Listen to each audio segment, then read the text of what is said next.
अमेरिकेची अर्थव्यवस्था लक्षात घ्या, ही एखाद्या तिसऱ्या देशाच्या अर्थव्यवस्थे इतकी वाईट होईल जर डॉलर ही इंटरनॅशनल करन्सी होण्याचं थांबलं तर.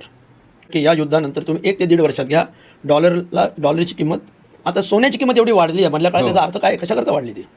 कारण dollar is not going to be the dependable currency. आणि अमेरिकेचं सगळं आर्थिक साम्राज्य या डॉलरच्या ह्याच्यावरती, कारण अमेरिकेला ट्रेड डेफिसिट आहे, व्यापारामध्ये प्रचंड तूट आहे, त्यांच्या सरकारच्या खर्चामध्ये आणि उत्पन्नामध्ये प्रचंड तूट आहे. मग अमेरिका चालतं कसं देश?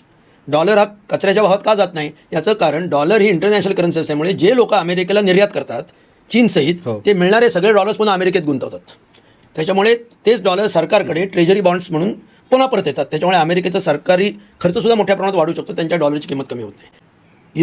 इराकवरती का आक्रमण केलं अमेरिकेने? एकमेव कारण, सद्दाम हुसेननी युरोमध्ये व्यवहार करायला सुरुवात केली, हे त्याचं मुख्य कारण होतं. आता इराणवरती आक्रमण केलं आणि जो काही नंगानाच तिथं चालवलेला आहे तो या कारणासाठी आहे.